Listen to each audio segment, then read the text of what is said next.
Hello everyone. तो बच्चों, आज की इस वीडियो में हम लोग प्रमुख रूप से 20 से 21 महत्वपूर्ण तत्वों को देखने वाले हैं, यानी कि एलिमेंट्स को देखने वाले हैं और उसके परमाणु संख्या को देखने वाले हैं। ठीक है, तो मैं 20 से 21 आप लोग को लिखाऊंगा। इन सारे तत्वों को आप लोग को अपने एक नोट कॉपी में नोट डाउन कर लेना है और सारे के परमाणुओं की संख्याओं को याद कर लेना है, क्योंकि ये केमिस्ट्री में काफ़ी इंपॉर्टेंट है और आप लोग को बोर्ड परीक्षा में बार बार पूछा जाता है बच्चों। ठीक है, तो काफ़ी सिंपल है, याद भी रह जाएगा।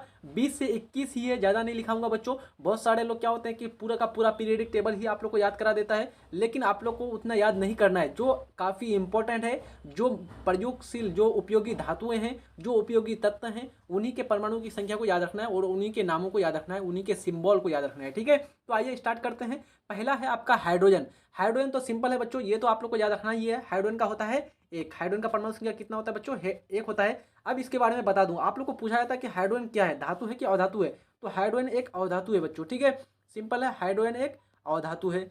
चले आगे बात करते हैं दूसरा। तो दूसरा में है आपका हीलियम। इसको याद रखना है, हीलियम को। हीलियम, तो हीलियम का परमाणु संख्या होता है 2।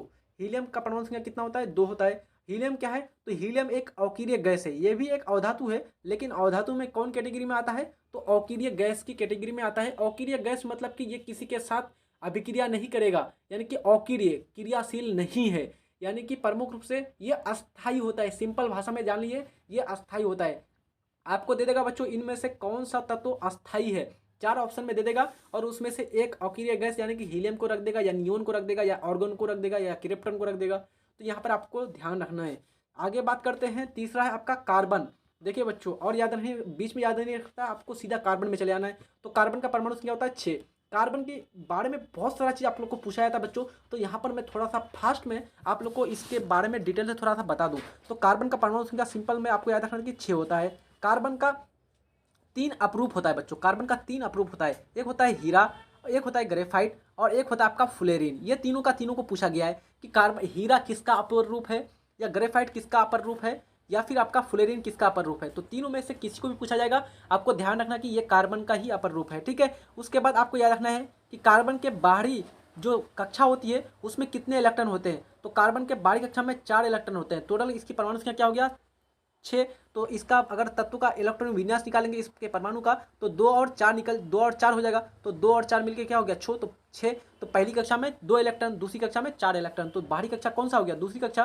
तो दूसरी कक्षा में 4 इलेक्ट्रॉन हो गया। उसके बाद आपको पूछा जाता है कि कार्बन से जो है प्रमुख रूप से कार्बन डाइऑक्साइड, जो गैस का निर्माण होता है कार्बन से, कार्बन डाइऑक्साइड, इसकी मात्रा कितनी है बच्चों? कार्बन डाइऑक्साइड का हमारे वायुमंडल में इसकी मात्रा कितनी है, ये क्वेश्चन पूछा हुआ है। तो आपको बताना है 0.03%, 0.03%। ठीक है, उसके बाद आपको पूछा जाता है कि कार्बन का जो अपर रूप ग्रेफाइट है, ये क्या है? विद्युत का सुचालक होता है कि कुचालक? तो आपको याद रखना है कि ग्रेफाइट एक ऐसा अपवाद है जो अधातु होते हुए भी विद्युत का क्या होता है? सुचालक होता है। ठीक है, उसके बाद पूछा जाता है बच्चों, हीरा जो है, आपको पूछा जाता है कि कार्बन का जो अपर रूप हीरे के बारे में, कि संसार की सबसे कठोर, सबसे सख्त पदार्थ कौन सा है? तो आपको याद रखना है हीरा। सबसे कठोर पदार्थ क्या है बच्चों? आपका हीरा। ठीक है, अगला है आपका, अब नाइट्रोजन के बारे में बात करते हैं। तो नाइट्रोजन का परमाणु संख्या होता है 6। नाइट्रोजन का परमाणु संख्या कितना होता है? ये 7 होता है, सॉरी बच्चों। कार्बन का तो हो गया 6 आपका हमारा, है ना। अब हमारा बात करते हैं नाइट्रोजन। तो नाइट्रोजन का होता है आपका 7। अगर आपको पूछा है कि नाइट्रोजन के बाहरी कक्षा में कितने इलेक्ट्रॉन होते हैं, तो 7 का इलेक्ट्रॉन विन्यास निकालिएगा तो 2 और 5। तो बाहरी कक्षा में कितने इलेक्ट्रॉन हो गए? 5 इलेक्ट्रॉन। बार बार आपको पूछा जाता है बच्चों, चाहे तो परमाणु संख्या पूछ लेगा या फिर आपको बाहरी कक्षा में उपस्थित इलेक्ट्रॉन को पूछ लेगा। ठीक है, तो यहाँ पर जितने भी मैं तत्व आपको एलिमेंट्स परमाणु का बता रहा हूँ, तो सबको आपको याद रखना है अच्छी तरह से। उसके बाद है ऑक्सीजन। प्रमुख रूप से ऑक्सीजन का परमाणु संख्या होता है बच्चों 8। इसका जो है प्रमुख रूप से ऑक्सीजन का परमाणु संख्या नहीं पूछा है, लेकिन आपको एक बार क्वेश्चन पूछा हुआ है कि ऑक्सीजन की बाहरी कक्षा में कितने इलेक्ट्रॉन मौजूद होते हैं। तो ऑक्सीजन की बाहरी कक्षा में कितने इलेक्ट्रॉन मौजूद हो जाएंगे? तो इसका इलेक्ट्रॉन 2 और 6, तो बाहरी कक्षा में 6 इलेक्ट्रॉन हो जाएगा। ठीक है, ध्यान रखिएगा। आगे है आपका नियोन। नियोन काफ़ी इंपॉर्टेंट है, ये भी आपका अक्रिय गैस के अंतर्गत आता है बच्चों, नियोन। तो इसकी परमाणु संख्या कितनी हो जाती है? 10। ये कैसा है? तो ये आपका अक्रिय गैस है, यानी कि ये अस्थायी होता है, ये किसी के साथ क्रिया नहीं करता है। ठीक है, आगे है आपका सोडियम। ये तो आपका 2 से 3 बार क्वेश्चन पूछा हुआ बच्चों, सोडियम। सोडियम के बारे में तो आपको याद रखना है कि सोडियम की परमाणु संख्या कितनी होती है? 11 होती है। और सोडियम का बाहरी कक्षा में कितने इलेक्ट्रॉन होते हैं? तो 11 का अगर इलेक्ट्रॉन विन्यास निकालेंगे तो 2, 8 और 1। तो बाहरी कक्षा में कितने इलेक्ट्रॉन हो गए?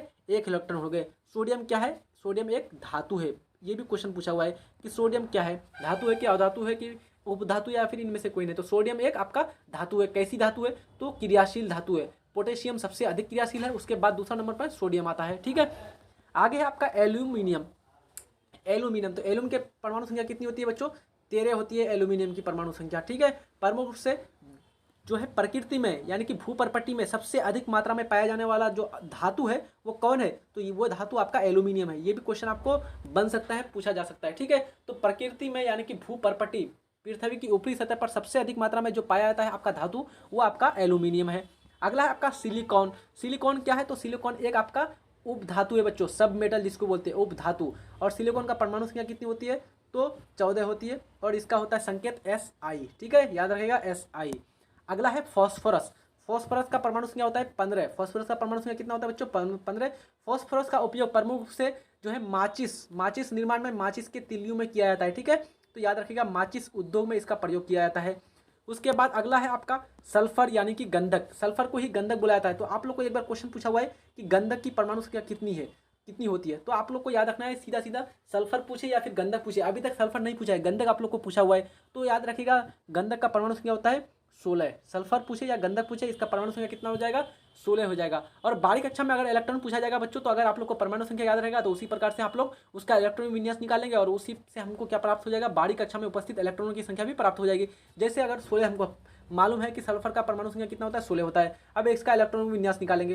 पहला कक्षा में कितना इलेक्ट्रॉन? 2 इलेक्ट्रॉन। दूसरा कक्षा में 8 इलेक्ट्रॉन। 2 और 8 कितना हो गया? 10 इलेक्ट्रॉन खत्म हो गया। तो कितना बचा? 16 में से 10 चला जाएगा तो 6। तो बारीक कक्षा में कितने इलेक्ट्रॉन बच गए? 6 इलेक्ट्रॉन बच गए। समझ में आ गया? चलिए आगे बात करते हैं हम लोग क्लोरीन। क्लोरीन, ये क्वेश्चन आपको पूछा हुआ है बच्चों। क्लोरीन का दोनों पूछा हुआ है। एक बार पूछा हुआ है कि क्लोरीन की परमाणु संख्या कितनी होती है और एक बार पूछा हुआ है कि क्लोरीन के बारीक कक्षा में कितने इलेक्ट्रॉन होते हैं। तो क्लोरीन का परमाणु संख्या क्या? 17। अब 17 का इसका बारीक कक्षा में कितने इलेक्ट्रॉन होंगे? तो इसका इलेक्ट्रॉन विन्यास निकाल लीजिएगा। 2 8 2 और 8 कितना हो गया? 10। तो 17 से 10 चला गया, कितना बचा? 7। तो बारीक कक्षा में कितने इलेक्ट्रॉन होंगे बच्चों? 7 इलेक्ट्रॉन हो गए। ठीक है, चलिए आगे बात करते हैं आर्गन। आर्गन के बारे में आपको क्वेश्चन पूछा हुआ है कि जो आपका विद्युत बल्ब होते हैं जो प्रमुख रूप से, उसमें कौन सी जो है गैस भरी जाती है, कौन सी अक्रिय गैस भरी जाती है? तो आपको बताना है कि आर्गन जैसे अक्रिय गैस भरी जाती है विद्युत बल्बों में। जो आप लोग प्रमुख रूप से अभी उसका प्रयोग नहीं किया था बच्चों, आर्गन यहाँ पर लिख दीजिएगा। जो आपका जो प्रमुख रूप से अभी जो है वो लाल बल्ब जो है उसका प्रयोग अभी तो नहीं हो रहा है, क्योंकि वो उसमें बिजली की खपत बहुत ज़्यादा होती है, इसलिए उस पर रिस्ट्रिक्शन लगा दिया गया है। लेकिन अभी तो वर्तमान में LED बल्ब सबको यूज करते हैं बच्चों, है ना। लाइट इमिटिंग डायोड इसका फुल फॉर्म होता है, लाइट इमिटिंग डायोड। याद नहीं रखना है, कुछ नहीं है। यहाँ पर प्रमुख से ध्यान रखना है कि आर्गन का परमाणु संख्या कितना हो गया? 18 हो गया। उसके बाद पोटेशियम का परमाणु संख्या होता है बच्चों 19। और उसके बाद आपको पूछा जाता है कि पोटेशियम के बारे में पूछा जाता है कि सबसे अधिक क्रियाशील धातु कौन सी है? तो सबसे अधिक क्रियाशील धातु पोटेशियम है। ठीक है, आगे बात करते हैं 15 नंबर में कैल्शियम। कैल्शियम भी इसका भी पूछा हुआ है कि कैल्शियम की परमाणु संख्या कितनी होती है? तो कैल्शियम की परमाणु संख्या होती है बच्चों 20। ठीक है, ध्यान रखिएगा। आप लोग को मैं जो भी बोल रहा हूँ ना, इसको क्वेश्चन बैंक में उठा करके जरूर देखिएगा। क्वेश्चन बैंक में आपको क्वेश्चन मिल जाएगा। धातु अधातु वाला चैप्टर उठा के देखेगा क्वेश्चन बैंक का, तो आपको मिल जाएगा ये सारे प्रश्न। आगे है लोहा। ये भी प्रश्न आपको पूछा हुआ है ऑलरेडी। तो लोहा का परमाणु संख्या होता है बच्चों 26। ठीक है, लोहा का परमाणु संख्या कितना होता है? 26 होता है और काफ़ी उपयोगी धातु है आपका लोहा। उसके बाद आपका है कॉपर यानी कि तांबा। ठीक है, ये क्वेश्चन आपको नहीं पूछा हुआ है, हो सकता है आपको आ जाए। ठीक है, तो यहाँ पर आपको ये चारों क्वेश्चन आपको अभी तक नहीं आया है। अगर आएगा तो यहाँ पर 100% अगर पूछेगा तो यहाँ से बन सकता है क्वेश्चन। तो ध्यान रखिएगा, कॉपर का होता है 29 और जिंक यानी कि जस्ता जो होता है इसका होता है 30। ब्रोमीन का होता है बच्चों आपका 35। ब्रोमीन का कितना होता है? 35। और चांदी का जो होता है बच्चों, चांदी यहाँ पर याद रखिएगा, चांदी का यहाँ पर जो क्रमांक संख्या है 19 के बाद 20 होगा, यहाँ पर 29 कर दिया तो यहाँ पर 20 कर दीजिएगा। ठीक है, तो चांदी का जो परमाणु संख्या होता है वो होता है 47। कितना होता है? 47 होता है। अब यहाँ पर मैं बात कर दूँ बरोमीन के बारे में, तो बरोमीन एक लौता एक अवधातु है जो द्रव अवस्था में पाया जाता है। किस अवस्था में पाया जाता है? द्रव अवस्था में पाया जाने वाला एकमात्र अवधातु। कौन? तो बरोमीन। परमाणु संख्या कितनी? 35 होती है। चांदी के बारे में बता दिया आप लोगों को। इसके बाद एक आपका लास्ट आपको याद रखना है बच्चों, 20 के बाद 21वें नंबर में आपको सोना याद रखना है। सोना जो काफ़ी सबसे महंगी धातु में आता है ना, महंगी धातु। और इसका उपयोग आभूषण के निर्माण में, ज्वेलरी यानी कि आभूषण बनाने में किया जाता है विभिन्न प्रकार के, है ना। तो यहाँ पर प्रमुख रूप से जो सोने की परमाणु संख्या होती है सोना, इसको जो गोल्ड बोलते हैं बच्चों, गोल्ड, इसका संकेत होता है AU, औरम। क्या होता है? संकेत AU यानी औरम। और परमाणु संख्या होता है 79। कितना होता है? 79। तो प्रमुख रूप से हम लोगों ने 20 से 22 जो है हम लोगों ने तत्वों को देखे, उसके परमाणु की संख्याओं को देखा। और ये काफ़ी इंपॉर्टेंट है बच्चों, 1 से 2 प्रश्न यहाँ से आप लोग को 100% बनता है हर बार। ठीक है, तो यहाँ पर इन सारे को आप लोग को अपना माइंड में सेट कर लेना है, सीधा सीधा याद रख लेना है। ठीक है, तो अच्छी तरह से पढ़ाई करते रहिए। चैनल में न्यू है तो सब्सक्राइब कर दीजिए, वीडियो अच्छा लग रहा है तो लाइक कर दीजिए, अपने दोस्त यार को शेयर कर दीजिए बच्चों। और कहीं पर किसी प्रकार की डाउट है तो आप लोग कमेंट बॉक्स में कमेंट जरूर कर दीजिएगा। मिलते हैं नेक्स्ट वीडियो में, तब तक अच्छी तरह से पढ़ाई करते रहिए। तब तक के लिए जय हिंद, धन्यवाद।